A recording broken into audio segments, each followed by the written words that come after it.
Bueno, pastor, este es un tema en la cual, pues lo hice como por curiosidad, pero a lo último lo estaba mirando que puede ser una muy buena orientación en el sentido de lo que algunas personas que hablé sobre la perseverancia de los santos me contestaron como en un común denominador. Me dijeron que la perseverancia de los santos era no faltar los domingos en la congregación, era prestar un servicio en alguno de los grupos o ministerios de la misma congregación, bueno, llevar las ofrendas, llevar los diezmos y ser un buen testimonio en la familia. Y me llamó mucho la atención, pastor. Hago este encabezamiento porque sé que el pastor nos va a ilustrar, nos va a enseñar lo que realmente es la doctrina de la perseverancia de los santos. Y le vamos a preguntar entonces al pastor qué significa la perseverancia de los santos. Y en la doctrina de la perseverancia de los santos es la última de una serie de doctrinas que el sínodo de Dort, allí en Holanda en el siglo XVII, levantó como respuesta a esta protesta que hicieron los arminianos en 5 puntos acerca de la salvación. Y este quinto punto de la protesta o de la remonstrantia que plantearon los arminianos afirmaba que las personas, los creyentes, podían en algún momento perder su salvación. El Sínodo de Dort responde diciendo que no, que básicamente la Biblia lo que enseña es que cuando una persona, desde el momento que salva, como tal, desde el momento que reconoce al Señor Jesucristo como su Señor y como su Salvador, Dios obra de tal manera en esa persona que esa salvación no se echa a perder en esta vida. Es decir, que esa persona es salva durante el resto de su peregrinaje en la tierra, por lo cual tiene su entrada segura a la gloria de Dios.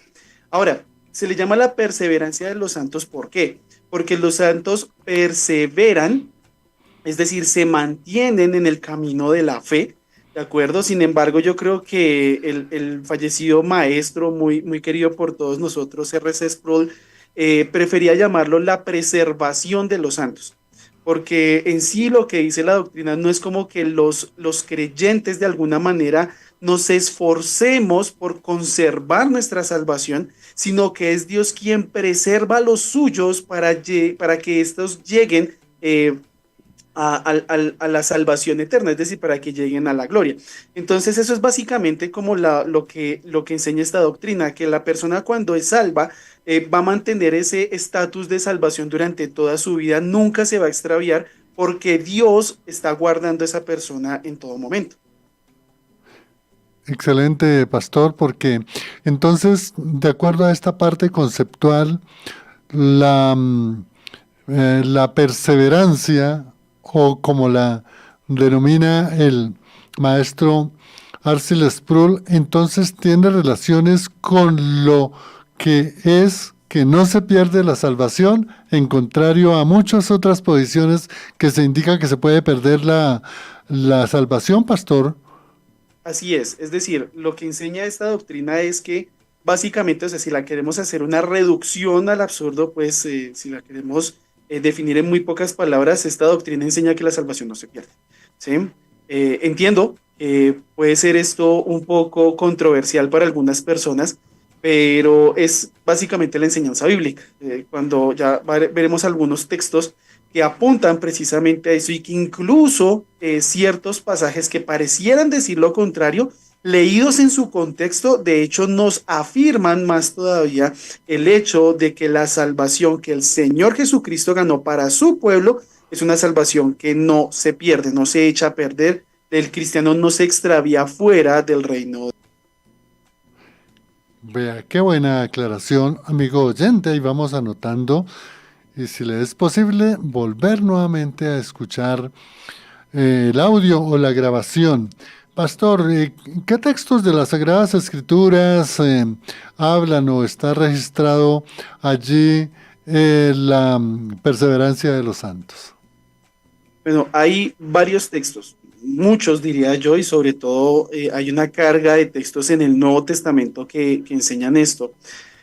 Voy a exponer dos de estos textos porque creo que son los más puntuales y nos enseñan una serie de verdades tanto explícitas como implícitas, ¿de acuerdo? El primero de ellos es Romanos 8, 29 y 30, Romanos 8, versículos 29 y 30, que dice lo siguiente: porque a los que de antemano conoció, también los predestinó a ser hechos conforme a la imagen de su Hijo, para que Él sea el primogénito entre muchos hermanos. Perdón. Y a los que predestinó, a esos también llamó. Y a los que llamó, a esos también justificó. Y a los que justificó, a esos también glorificó.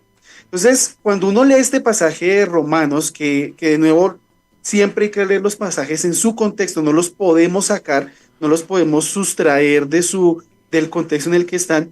Pablo está hablando del resultado final de la obra de Cristo frente a la miseria del pecador, que eso lo empieza a hablar desde Romanos 1:18.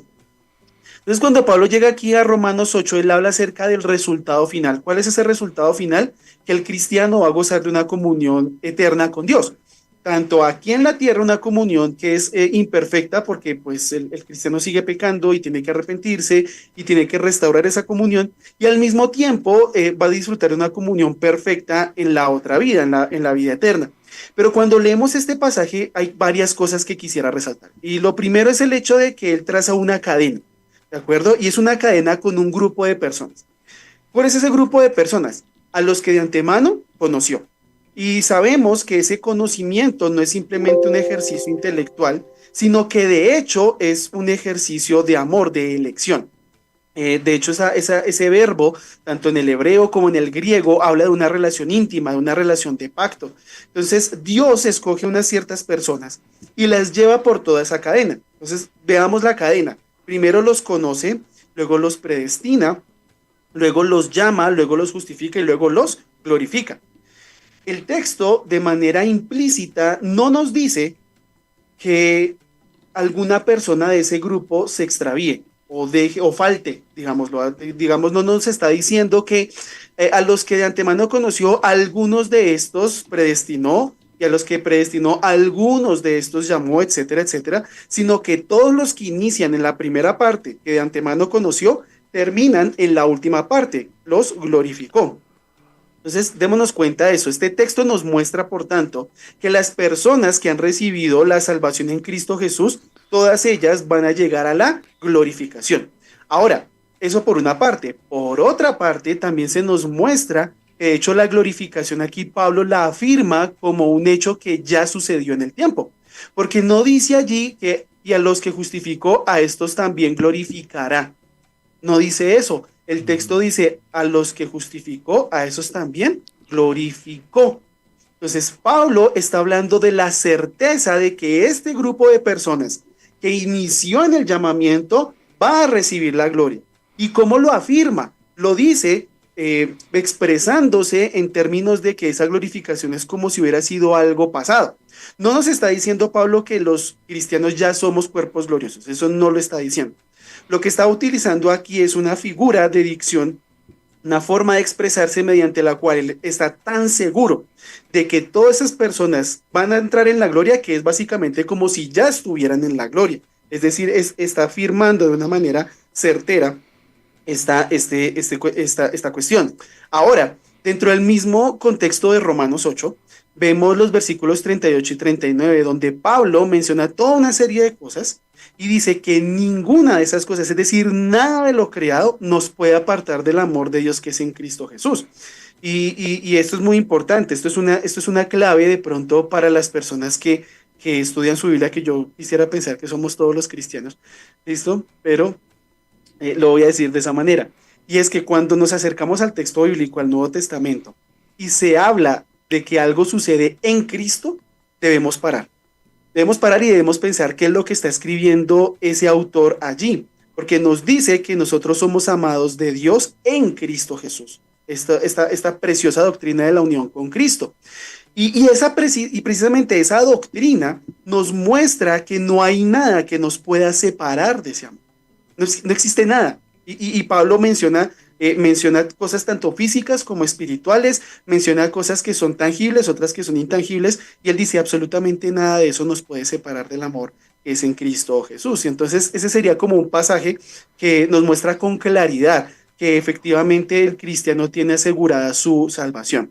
Pero hay otro texto que tal vez es mi favorito frente a esta doctrina, que es Filipenses 1.6. Filipenses 1.6.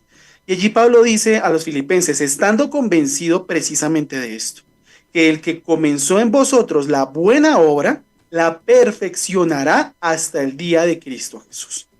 En el contexto, Pablo está saludando a los filipenses y está agradeciendo a Dios por la vida de estos hermanos que tanto lo han ayudado y sobre todo en ese momento que Pablo se encontraba encarcelado.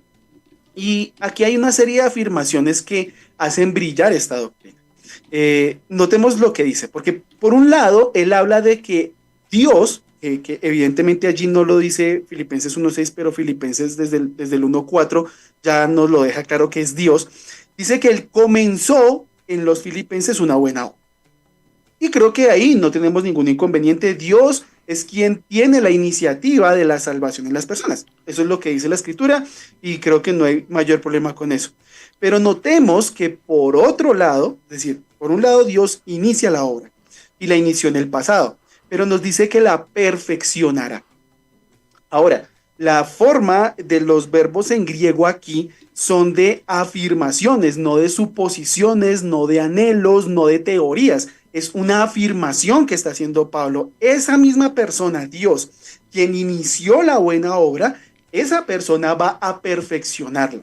¿Y va a perfeccionarla hasta cuándo? Hasta el día de Cristo Jesús, es decir, hasta la eternidad.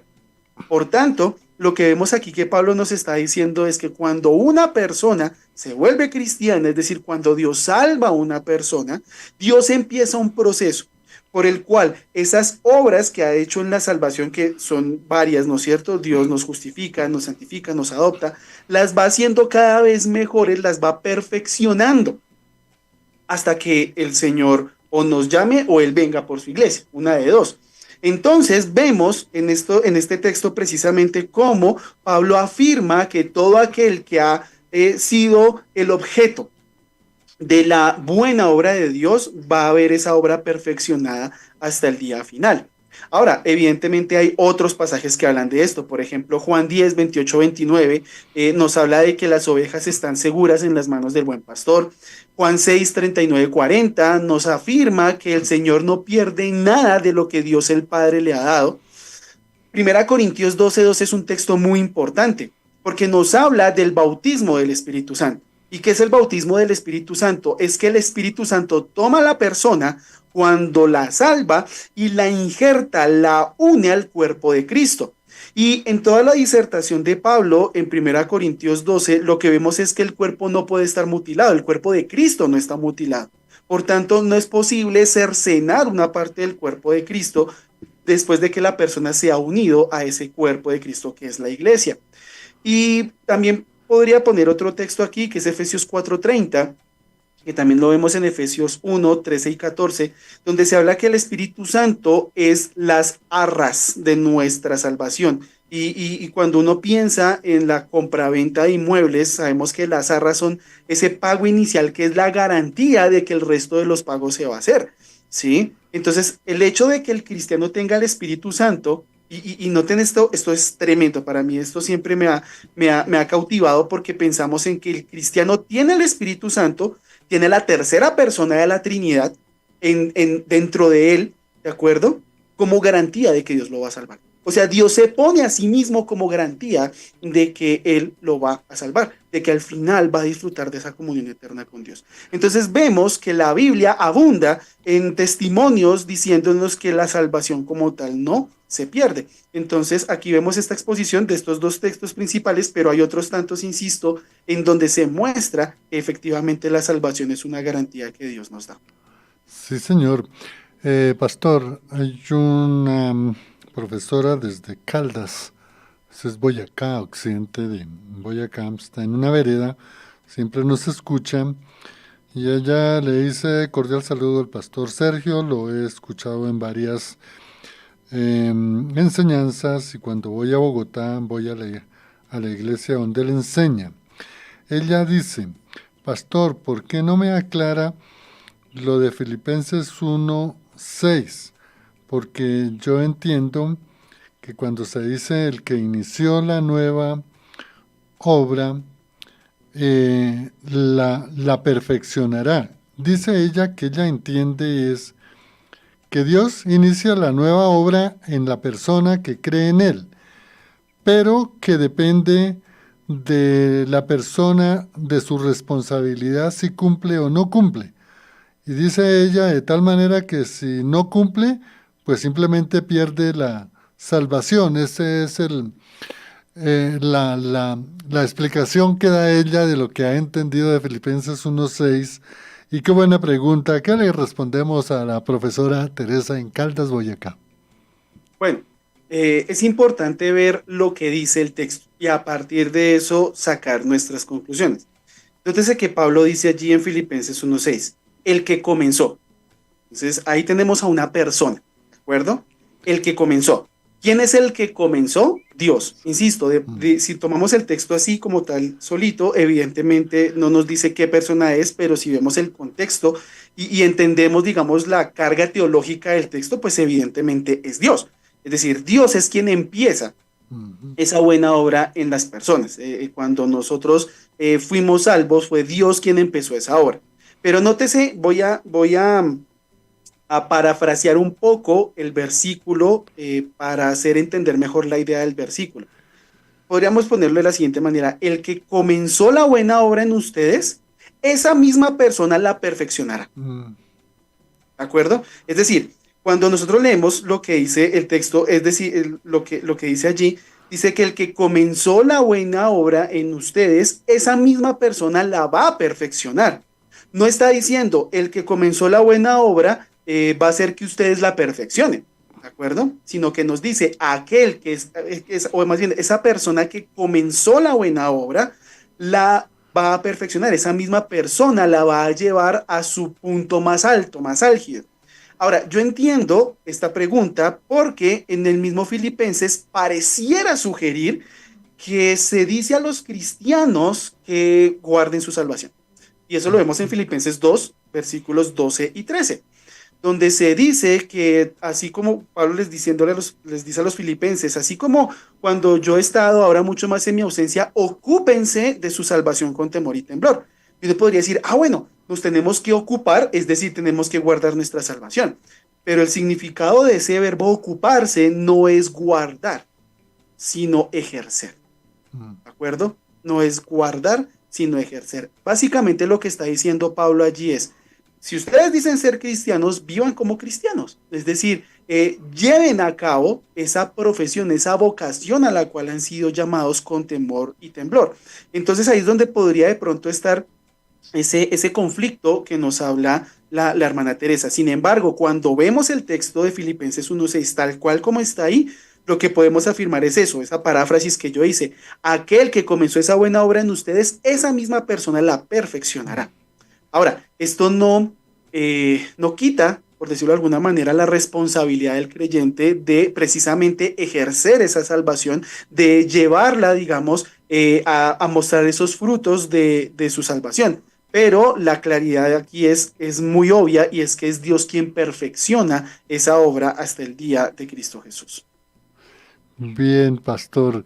Hay otra pregunta de la hermana Doranelli desde Galicia, España. Ella dice, pastor, es que no entiendo porque lo que me han enseñado es que uno después de que nace, la responsabilidad de la salvación recae en mi vida que yo lleve.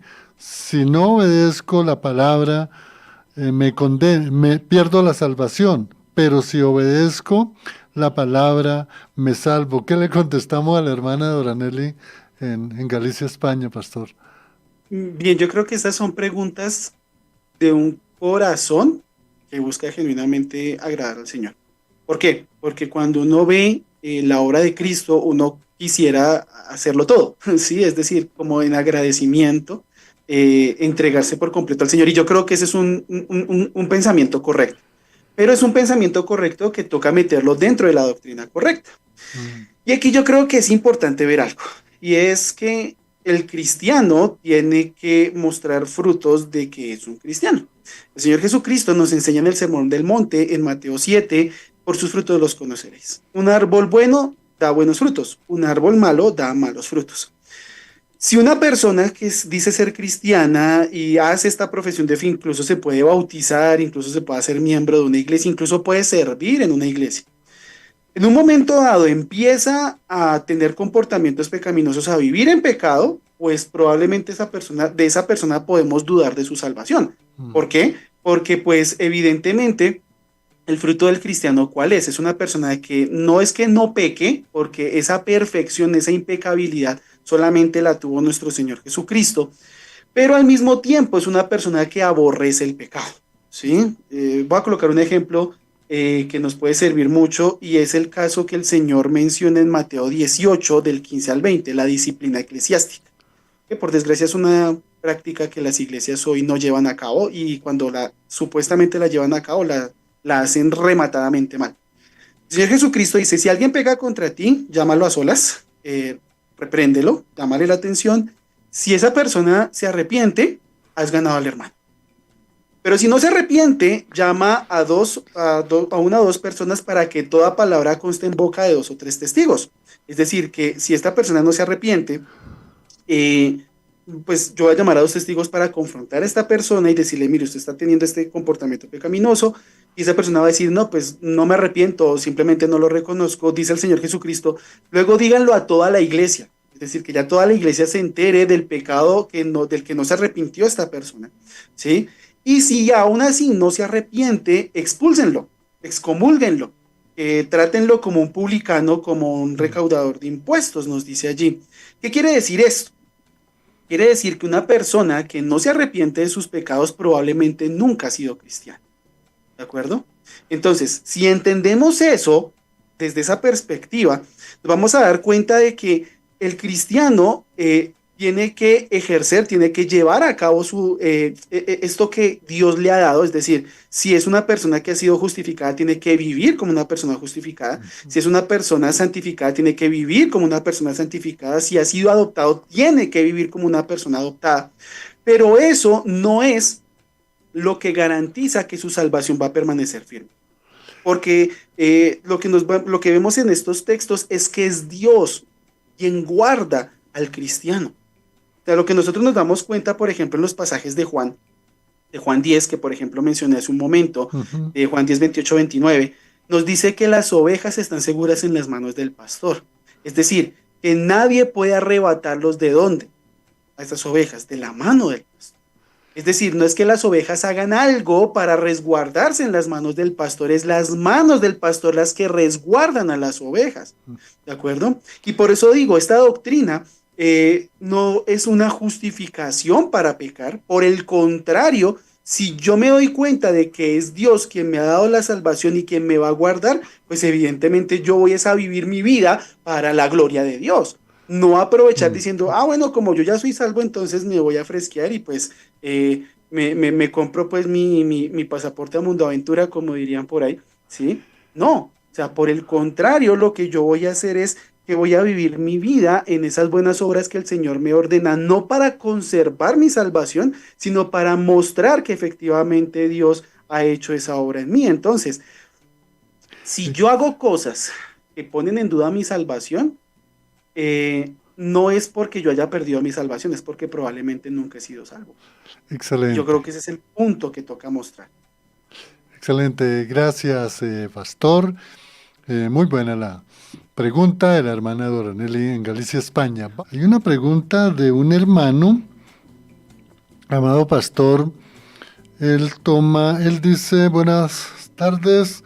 En Ezequiel capítulo 33, versículo 18 dice, si el hombre bueno deja de hacer lo bueno y hacer lo malo, morirá a causa de ello.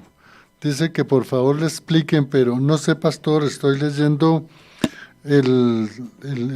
me parece que es una paráfrasis que el oyente hace, o no sé qué versión sea, porque Ezequiel 33, 18 lo que dice es, cuando el justo se aparte de su justicia y cometa iniquidad, morirá por ello. ¿Qué le podemos explicar al oyente esta inquietud que él tiene? Y yo creo que hay varias formas de abordar este versículo. Sin embargo, yo quisiera remitirme a una explicación que Pablo da en primera Timoteo, en primera Corintios 11. Primera Corintios es básicamente un regaño tras otro de Pablo, ¿no? Entonces Pablo dice, en cuanto a las divisiones, en cuanto al hermano inmoral, en cuanto a los tribunales, en cuanto a lo sacrificado a los ídolos, etc, etc. Cuando llega al capítulo 11, él habla acerca de la cena del Señor, que me parece muy importante que los pastores, cuando celebran la cena del Señor, vuelvan a ese texto y de alguna manera exhorten a los hermanos a que mediten en la cena del Señor. ¿Por qué? Porque los corintios no estaban meditando en las verdades que hay detrás de la celebración de la cena del Señor. Y luego dice algo muy interesante. Pablo dice, cuando ustedes se acercan indignamente a la mesa, algunos de ustedes están enfermos por causa de eso, incluso algunos duermen. Pablo está hablando a cristianos, porque de hecho cuando Pablo inicia la epístola dice Pablo, apóstol de Jesucristo, a los santos que están en la iglesia de Corinto. Es decir, que Pablo entiende que al menos la mayoría de las personas que van a escuchar la lectura de esa epístola son cristianos. Y él les está diciendo, ustedes cristianos, por tomarse a la ligera la cena del Señor, Dios los está disciplinando. Algunos están enfermos por tomarse a la ligera la cena del Señor, otros están muertos cuando dice que duermen, es un eufemismo para decir que efectivamente están muertos. Entonces yo creo que a lo que Ezequiel apunta es precisamente a eso. Es decir, que una persona recta, digámoslo así, una persona justa, que por alguna razón, por tal vez dejarse llevar por algún comportamiento pecaminoso, va a recibir esa disciplina del Señor y puede incluso hasta morir, ¿de acuerdo? Entonces, esto podría, digamos, explicar este texto de Ezequiel 33, ¿de acuerdo? El hecho de que un cristiano, si bien es cierto, tiene asegurada su salvación, no es esto una licencia para pecar. Es decir, yo entiendo que muchas personas dicen, no, es que esa doctrina de la perseverancia de los santos es una licencia para pecar. Y es, sin duda alguna habrá quien lo tome así. Por desgracia, hay personas para todo, ¿no? Pero cuando vemos estos ejemplos, y el caso de Ezequiel 33, el caso de Primera Corintios 11, que Dios disciplina a los suyos y que incluso los puede disciplinar con la muerte, nos lleva a meditar en el hecho de que no nos podemos relajar por el simple hecho de que somos ya salvos, entonces podemos hacer lo que queramos. Entonces, esto nos debe llevar a pensar mucho frente a cómo nosotros llevamos nuestra vida cristiana. Y volviendo a Filipenses 1:27, él dice, vivan de una manera digna el Evangelio. Es decir, vivan sus vidas en ese llamamiento, que sea una manera digna de esa vocación que ustedes tienen. Entonces, yo creo que a eso es a lo que está apuntando el libro de Ezequiel en este caso. Gracias, pastor, por la respuesta y la pregunta del hermano. Luz Marina dice, pastor Sergio, qué hermosa enseñanza, estoy tomando nota atentamente, la hermana de Bosa. Saludamos acá también en YouTube, está la hermana Janet Rodas, bendiciones, Alberto Garay, está Raúl Luna, está la familia Herrera en Canadá, está Luna en Londres y el hermano Alberto en Estados Unidos. Acá tenemos en Facebook, tenemos varias personas también. Agradecemos la participación de cada uno de ellas. Y volvemos entonces a las preguntas que hemos preparado para el pastor Sergio sobre este tema de la perseverancia de los santos. Pastor, ¿qué consecuencias tiene la perseverancia de los santos? ¿Qué es lo que realmente nos lleva a que debemos aprender? Pero yo creo que hay varias cosas que podemos ver como una consecuencia de esta doctrina. Y lo primero, tal vez lo más importante, es el hecho de que el creyente puede descansar en la fidelidad de Dios. Es tremendo esto, porque alguna vez un pastor decía, y varios maestros de hecho lo han enseñado a lo largo de la historia de la iglesia, y es, si el cristiano puede perder la salvación, hijo la pierde. Si el cristiano puede perder la salvación, téngalo por seguro que la va a perder. Cuando nosotros vemos que la Biblia nos afirma que es Dios quien nos preserva hasta la gloria, el cristiano puede descansar en eso. Y de nuevo, esto no es relajarse ante el pecado, muy por el contrario, pero al mismo tiempo el cristiano puede saber que está seguro en las manos de su Dios. Y creo que ese es un pensamiento tan alentador, sobre todo cuando el cristiano es tentado, incluso cuando el cristiano cae en pecado, puede acudir a ese trono de gracia, como dice el autor de la epístola a los Hebreos. Entonces yo creo que una consecuencia es esa, precisamente, que el creyente puede confiar en la fidelidad de Dios, puede depender por completo de la fidelidad de Dios. Otra consecuencia que creo que trae esta doctrina y que es muy importante tenerla en cuenta es que si bien el creyente tiene esta seguridad objetiva, es decir, fuera de sí, porque es Dios quien lo guarda, ¿listo? A veces, por causa, insisto, del pecado, de que uno a veces se relaja, uno a veces no está tan presto para combatir las acechanzas de Satanás, las tentaciones que vienen a la vida de uno, uno puede perder esa seguridad subjetiva de la salvación. Es decir, la certeza objetiva está porque Dios lo va a guardar a uno, pero uno muchas veces se puede cuestionar si en verdad es salvo. Es decir, a veces uno puede llegar a momentos en su vida, ya sea por la tentación o ya sea por las circunstancias, en los que uno se pregunta si en verdad es salvo. Y yo creo que eso va en consonancia con lo que dice David en el Salmo 51, porque él allí dice, devuélveme el gozo, salvación. Él no dice, devuélveme tu salvación, sino devuélveme el gozo de tu salvación. Es decir, que la persona pueda de nuevo, dentro de sí misma, de una manera subjetiva, estar viviendo con esa certeza de la salvación que ha dado. Pero tal vez otra de las consecuencias, y esto va tal vez a responder algunas de las dudas que los oyentes pueden tener, es el hecho de que no todo el que dice ser cristiano lo es. Ahora, yo no estoy hablando simplemente de una persona que tal vez con la que hablamos en el trabajo o en el estudio nos dice, es que yo soy cristiano. Puede que no sea solamente eso, estoy hablando de personas que tal vez hacen una profesión de fe en su bautismo. Son personas que de pronto se vuelven miembros de una iglesia, son personas que incluso pueden servir, incluso pueden ser pastores. Hay varones que son pastores y que no son salvos, ¿sí? Y yo creo que Juan el apóstol nos da una afirmación que es alarmante, pero al mismo tiempo nos lleva a ser humildes. Dice en 1 Juan 2:19, salieron de nosotros, pero no eran de nosotros. Porque si hubiesen sido de nosotros, mire lo que dice aquí Juan, y esto debería ya disipar toda duda con respecto a esta doctrina, habrían permanecido con nosotros, pero salieron ¿para qué? Para que se manifestase que no todos son de nosotros.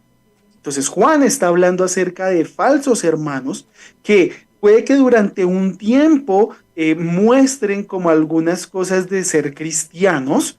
¿Listo? Que si lo pensamos bien, esta es la manera correcta de interpretar la parábola del sembrador. La parábola del sembrador en Mateo 13 no es 4 tipos de cristianos. La parábola del sembrador es 3 tipos de incrédulos y solamente un grupo de cristianos. ¿Listo? Si recordamos la parábola, hay personas que simplemente les cae la palabra y el Satanás se la lleva. ¿Por qué? Porque pues simplemente son un camino donde la semilla no va a poder germinar. Pero hay otros donde cae en piedras y fíjese que la semilla brota y pareciera que va a dar ese fruto, pero de un momento a otro se quema por el sol. Otra semilla cae entre espinos y la semilla germina, la planta crece, pero el problema es que los espinos ahogan la planta. Entonces ahí tenemos 3 tipos de incrédulos, ¿de acuerdo? Y fíjese que el Señor Jesucristo está diciendo, hay personas que van a tener apariencia de que son creyentes, pero no lo son. ¿Y cómo se va a manifestar eso? Por sus obras, por el fruto que van a dar en un momento determinado de sus vidas. Entonces, esto nos tiene que también poner muy alertas. Ahora, yo con esto de nuevo no estoy afirmando, y de hecho yo soy muy contrario a la doctrina de la perfección en esta vida, no hay ningún cristiano que no peque, ¿de Ujú. acuerdo? Pero hay que tener varios matices. El primero, el cristiano no vive en pecado, o sea, no es que esté todo el momento, todo tiempo practicando un pecado de una manera que no se arrepienta, ¿de acuerdo? Y al mismo tiempo se duele del pecado, ¿bien? Y eso precisamente es lo que muestra que Dios está haciendo una obra en él. Si no, pues si la persona no se arrepiente, evidentemente Dios no está haciendo una obra allí y probablemente no haya iniciado esa obra allí. Entonces yo creo que esas son consecuencias importantes de esta doctrina que no podemos olvidar y que tenemos que ser muy cuidadosos cuando la estudiamos y cuando la enseñamos. Bien, Pastor Sergio. Ve, amigo oyente, todo lo que estamos aprendiendo. Es que es verdad fascinante escuchar cómo debemos entender la palabra de Dios y cómo debemos vivirla. Gracias en Facebook está Víctor, Esperanza, Blanca, Hilda, Ángela y hay otras personas. Gracias por su conexión. Pastor, ¿cuál es entonces el propósito de la perseverancia?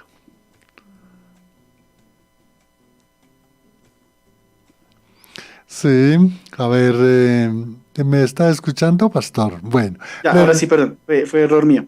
sí, Listo. sí, le- Lo que sucede aquí, y yo creo que si lo queremos englobar todo lo que hemos dicho en una sola frase, es que la perseverancia o el propósito de la perseverancia de los santos es la gloria de Dios. ¿Por qué?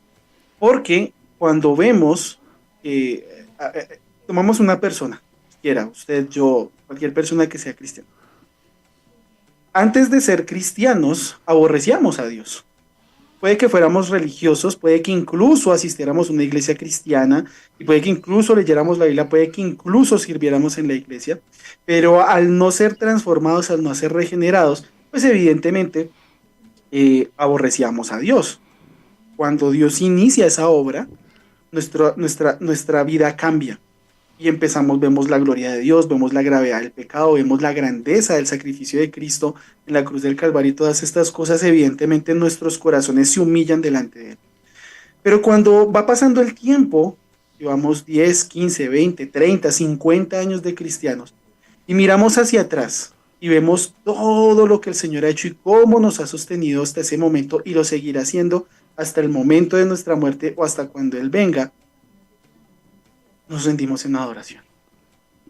Y yo creo que el objetivo último a lo que apunta esta doctrina es precisamente que Dios se lleve toda la gloria, que Él se lleve toda la gloria. Y eso es algo que de hecho el profeta Jonás en Jonás 2, David en el Salmo 3 nos lo dicen, que la salvación es del Señor. Y si eso es así, ¿quién se va a llevar la gloria? Se la va a llevar Él. ¿Por qué? Porque Él es quien hace todas las cosas posibles en nosotros. Él es quien pone el querer como el hacer por su buena voluntad, por su beneplácito. Entonces, yo creo que es importante que nosotros, cuando meditamos en esta doctrina, en el hecho de que Él nos va a sostener, de verdad rindamos nuestro ser a Él en adoración, que Él se lleve toda la gloria. La gloria no es nuestra, la gloria es de Él. Y yo creo que esta doctrina nos lleva a ser más humildes y a reconocer que esa obra es suya y por tanto solamente a Él debe ser la gloria. sí, señor. Desde Garagoa, Orlando, saluda al pastor Sergio y dice, gracias por esta explicación. Yo en verdad tenía entendido que la perseverancia de los santos era cumplir con lo que nos enseñan los domingos, em, estar siempre con buen testimonio ante la familia, ante los compañeros de trabajo y siempre estar actuando bien. Qué bueno a este hermano desde Garagoa, que él hace esta reflexión y recibe la enseñanza y mire qué importante amigo, él cambia su pensamiento que tenía sobre la perseverancia de los santos. Pastor, ¿por qué algunos se oponen en verdad, como que la rechazan, como que no reconocen? ¿Por qué? Porque hay personas que, verdad, se oponen a esta doctrina tan importante de la reforma de la perseverancia de los santos. Bueno, yo creo que aquí voy a ponerme la chaqueta de profesor tajante, como un chiste que me decía un hermano ayer, casualmente, él me decía, a usted le decían Atila el uno, ¿no? Porque era el rey de los unos, solo coloca unos, unos, unos, unos. Me hizo reír mucho el chiste. Me acordaba cuando yo era profesor, de hecho, de química. Sí, Y voy a vestirme, pues, la túnica de Atila el uno acá. Y yo voy a decir que, y no quiero faltar aquí al respeto a nadie que de pronto se oponga a esta doctrina, ¿listo? Pero a la luz de la escritura, yo veo que las personas se oponen a esta doctrina simplemente por orgullo, como así, ¿sí? Claro, si la salvación, si mi permanencia en el reino tiene, depende en parte, así sea de mí, pues yo me voy a llevar parte de la gloria. Qué chévere, ¿no? Porque yo lo hice, yo me esforcé, yo esto, yo lo otro, y fíjese que es yo y yo. Pero según lo que hemos visto, quien hace esta obra es Dios. Entonces, cuando uno ve los diferentes argumentos que se levantan contra esta doctrina, uno lo puede ver desde el punto de vista arminiano, lo puede ver desde el punto de vista católico romano, cuando uno lo ve desde las diferentes posturas teológicas que se oponen a esto, uno puede ver ese componente de orgullo. Por ejemplo, el arminiano dice, no, es que uno puede llegar a no pecar. A ver, el apóstol Juan nos dice que no hay quien no peque, el que diga que no peque es un mentiroso, ¿sí? Incluso cuando uno entiende la doctrina arminiana de que la perfección se refiere al pecado intencional, al pecado que se comete de manera voluntaria. Incluso así, si lo pensamos desde el punto de vista católico romano, entendemos que el catolicismo romano aboga porque la iglesia es quien media la salvación de los creyentes. Entonces está el orgullo del magisterio de decir es que nosotros somos los que administramos los medios de gracia, los tesoros de la gracia. Entonces, de nuevo, hay personas que tal vez de buena fe contravierten esta doctrina, pero lo hacen en última instancia sobre la base de que el hombre tiene que llevarse la gloria en algún momento. Pero lo que nos enseña la escritura es que es Dios quien provoca esta preciosa obra de preservarnos hasta el día de Cristo.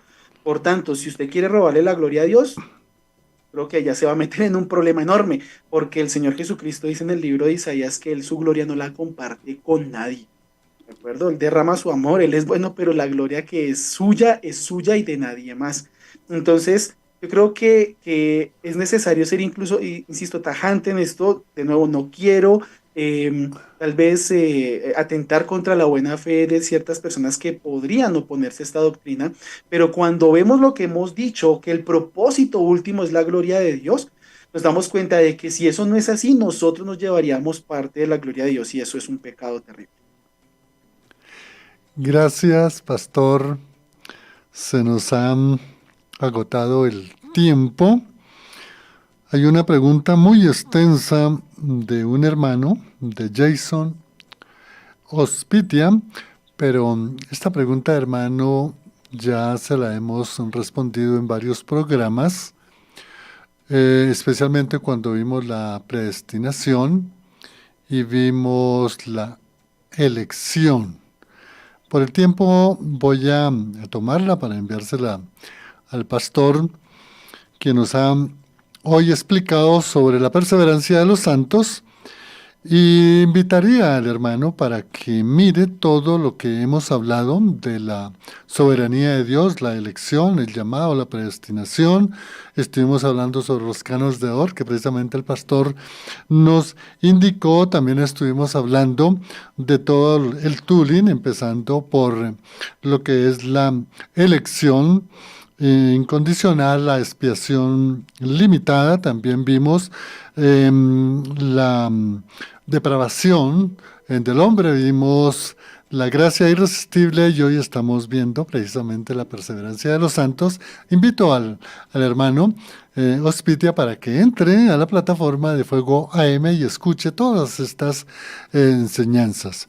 Pastor Jason, se nos ha agotado el tiempo, pero nos pueden unos segunditos indicar el ministerio que Dios le ha dado y que en donde está precisamente ubicado.